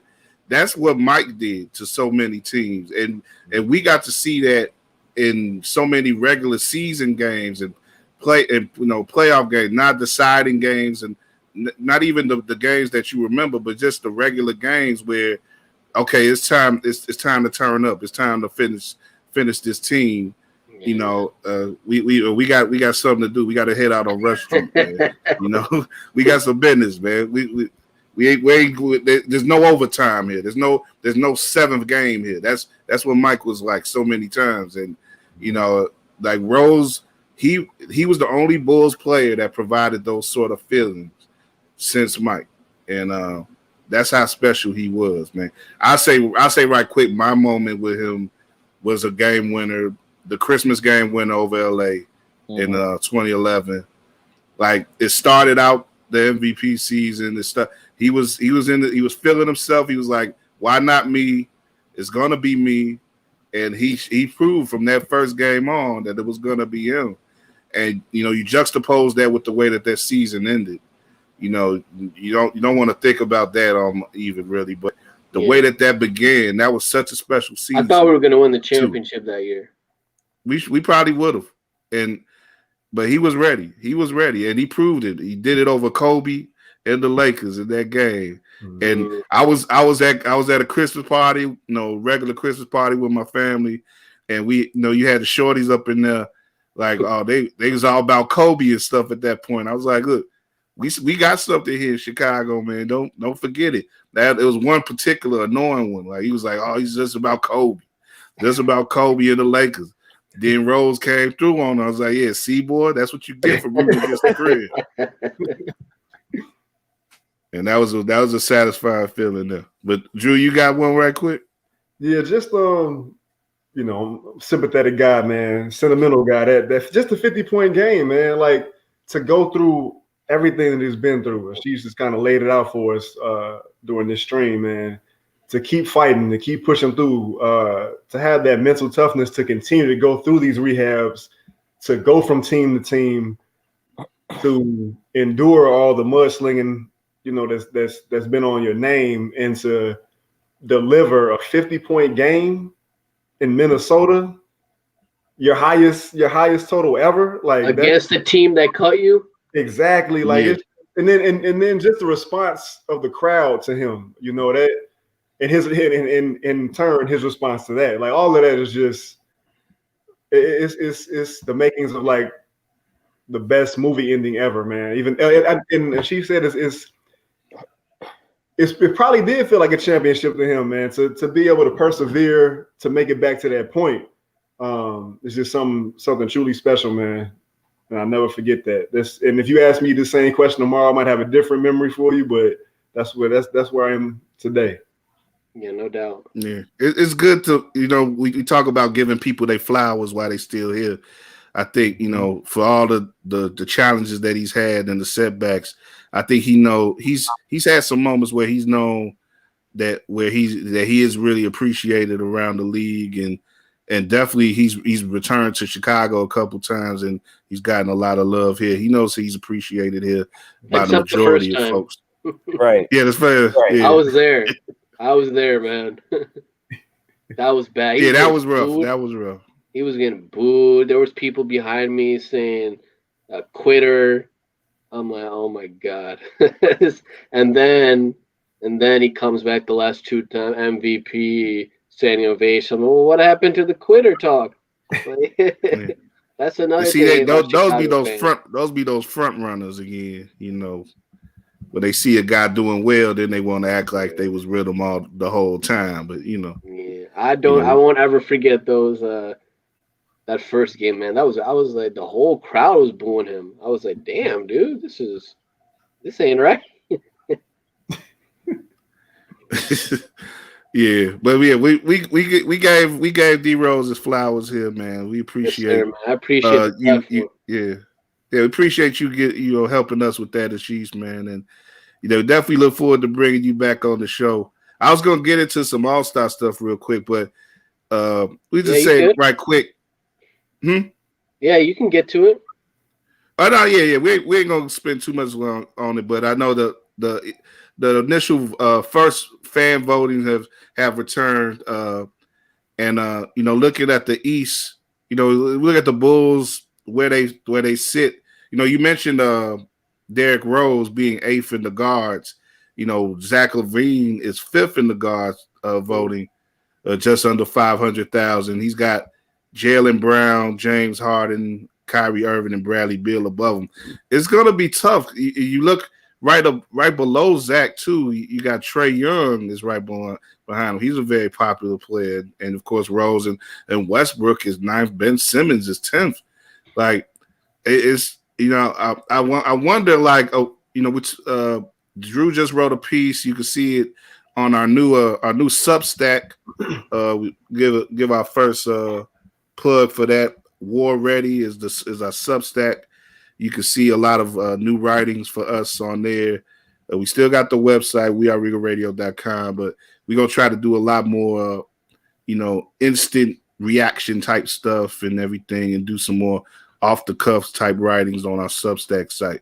So that's WARR Ready, WARR Ready on Substack. If you follow us there. But Drew got a piece up now talking about the All-Star game and how we should or should not. We spoke about it last week, Ashish. We sort of was like, I don't know about having this game pop off and everything. It could be a little risky. May not be worth it. And but you do have players who potential first-time players like a Zach LaVine who could have the chance to play. I saw a video on ESPN today. They was speaking to De'Aaron Fox. He may be another first-timer who may get put in this year. But he was like, I don't know, about going to that game. He didn't sound too happy about it, the potential of having to go to that game. But whatever they do, I guess you figure they're going to be careful about it. But I don't know if I would. I'm still on the side of it not really being worth it. But they agreed this was to happen. Yeah, they should do they should do what the NFL did. Just have the All-Stars or Pro Bowlers, just have it on their resume, but don't play the game. And they can all play a 2K tournament or something. If we're being a real man, no player actually cares about playing the game. They just care about having All-Star on their resume. Right, you have that title, yeah. So they should not have the game. It's really stupid. I completely agree with you guys. But man, money talks. So that's all they really care about. What's ironic is they canceled the season last year after one player got COVID, Rudy Gobert. Mm-hmm. How many players have gotten COVID this year and the season's still going on? Definitely. Yep. Yeah, it's a whole different thing now. Yeah, man. Yeah, can't. But yeah, for my All-Stars, I'd probably go in the East. Yeah, who's Kyrie right now? Kyrie, Bradley Beal, KD, Giannis, and Joel Embiid in the East. And then in the West, I'd probably go Damian Lillard, Luka Doncic, LeBron, Kawhi, Jokic. Okay. Do you think Zach's earned a spot? I think he's earned a spot. But as a reserve, I mean, how many reserves are there? 5 or 8? Is it 8? 8 reserves? So let's see. Reserves in the East, you're gonna get Trae Young. Chris Middleton might be in there. Jimmy might not get it because he's missed a lot of games because of COVID. Bam out. We look at Bam. You got look at some of the leading voters in the front court. You got Jason Tatum, number 4. Jason Tatum. Jaylen Brown's playing really well. Zach's gonna have a hard time getting in. He might have to, if they have the game, or if they do like what we said, just put the All-Star. He's gonna have to go on like a Bradley Beal streak where he has like 30 points in like 8 straight games or something. And you got to win too, though. That's the problem. That's the reason why I kept Bradley Beal out of who I would put in that starting group. I think winning should count for something. I don't have Doncic in the starting 5 either. Like I think Donovan Mitchell should be in there. I almost threw Malcolm Brogdon in there, but I think Kyrie just is putting up crazy. Oh yeah, Kyrie is a magician. They're winning, so I got to throw him in there as well. But yeah, I think winning should definitely play a part. I mean, because like I said, the empty stats thing, but Bradley Beal is just. I mean, dude, he's doing things Michael Jordan was doing. It's just incredible what he's doing. And shout out to Luka. I love you, bro, but I'm happy you're not winning MVP this year. Because if he had won, he would have broken Derek's record for youngest MVP. Oh, yeah. Shout out they to were Luka, really man. trying to push that at the beginning of the year. Of course, man. Of course they did. Yeah. What do you think? Shout out to Luka. You're a big fan, bro, but you're not winning MVP this year. You got it next year. No. You got it next year, bro. Yeah. It's funny. Somebody asked who's the most overrated or overhyped player in the NBA, and my first thought went to Luka.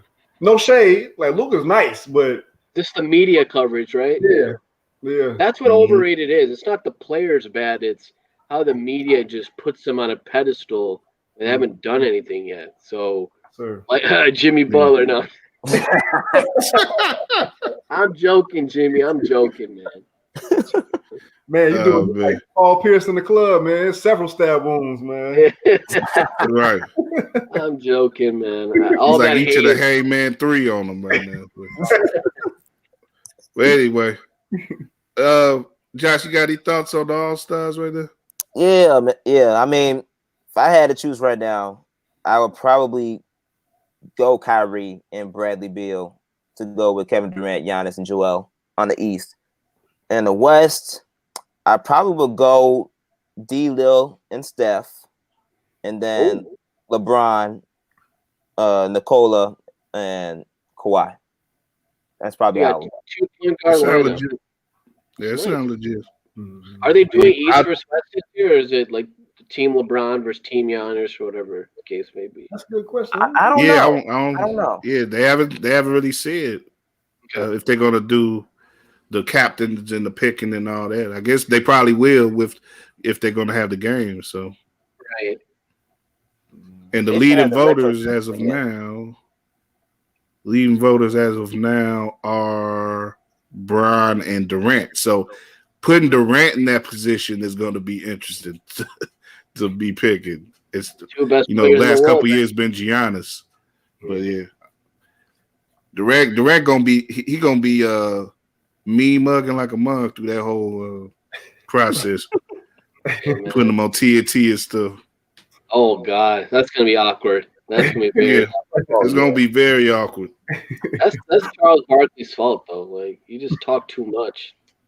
Shaq's getting on that end too a little bit, just a tad bit. Oh, Shaq too. Shaq. I Shaq's don't been know on why that end too, though. Shaq is so insecure for being the most dominant player ever. Like why, bro? Like why?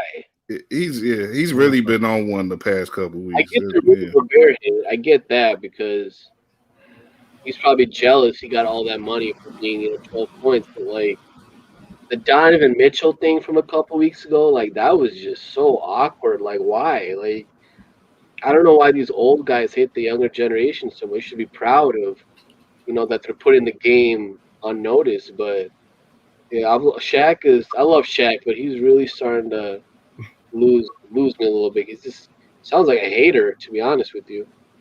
But you didn't think, because some people said that some people who have interacted with hoopers and have been hoopers themselves said that he was just sort of leading him in a way. He was sort of gauging an answer from him in a way with that. You don't think he was doing that? Like motivating him to be better? To at least speak of himself in a certain way. Yeah, I guess it just made it awkward because of how Donovan reacted. He was just like, "All right, that's it," it was just awkward because like Shaq has said so many bad things about Rudy and Donovan's his teammates. So, it's just it's just been weird to watch Charles and Shaq just hate on so many young players when they were, they're Hall of Famers. Like, just appreciate. After Kobe passed away, like I've just started to just stop hating. Like, just give everybody their flowers. That's a good point. That's a good point. I've hated LeBron for so many years, but I can't do it anymore because like we're never gonna see anybody like him ever again. I mean, he's the only player in NBA history to rank top 10 all time in points and assists. Like that's incredible. Like Jordan will always be my GOAT, but like just because I'm a Jordan fan doesn't mean I have to hate LeBron. You know what I'm saying? Like you can appreciate both of those guys. So yeah, rest in peace, Kobe. After Kobe passed, I just stopped hating because like you just never tomorrow's not promised. So I just want to appreciate all these legends, while we can, because especially LeBron and KD, like you're never gonna see those two guys ever again. Like people say Ben Simmons will be the next LeBron. No, he won't. Can't even shoot. Like Brandon Ingram, he's got a similar game to KD, but he's not gonna win Finals MVP. And shoot from half court. Like, so I just appreciate all the legends because I just love basketball. Like, we're not gonna see this ever again. So just Right. stop hating, man. That's a good one to go out on. That's a good sentiment there to go out on the Chiefs, man. Stop hating and let's appreciate these guys while we hit, because that was the big thing with Kobe. Like Kobe, Yeah. there was no reason to think that Kobe would leave us this early, and you never know what's gonna happen, tomorrow. Who may be, that's something we've learned in general this year, man. This past year, like you never know. So yeah, let's appreciate these great athletes and these great men while they're here, and stuff. Stop hating, man. That's for real. But yeah, we gonna wrap it up here, man. Appreciate you guys. Definitely gonna give you your flowers while you're here. Or another great show, another great Running with WARR. Sheesh, man. We'll definitely have you back down the line, man. You brought that fire today, man. We definitely appreciate you. And sportscasting.com, right? That's where you can see your work. And anything else you want to plug right quick? Oh man, that's it. Just a big fan of your guys' website. When I was at Clutch Points, I aggregated Josh's story with Kobe, and we've just kind of connected through there. It's always great to connect with Chicago. Me and Kyle met at 670 The Score with Scoop. Hopefully, whenever COVID ends, me and Drew can meet up. But yeah, man, keep doing y'all thing. And if you ever need anything, just let me know. Definitely. Appreciate you, bro. Man. Appreciate you. Yeah, of course, man. Yeah, guys, y'all got anything before we head out? Stay alive and keep balling, like you say, right? Yeah. Stay there, stay alive, stay black, keep bouncing, man. That's what we gonna do, man. We are RegalRadio.com, WARR Ready on Substack, we WARR on Anchor podcast version. If you missed any of this show here on YouTube, you'll get the podcast version soon. And of course, follow all our other stuff, shows on YouTube and everything that we're doing. Definitely appreciate all you guys who are following us and watching us and showing us love and giving us responses and everything. Appreciate the constructive criticism, appreciate the love. And yeah, that's it, man. For now, we'll be back next Thursday with another action-packed episode of Running with WARR. And yeah, until then, keep bouncing, y'all.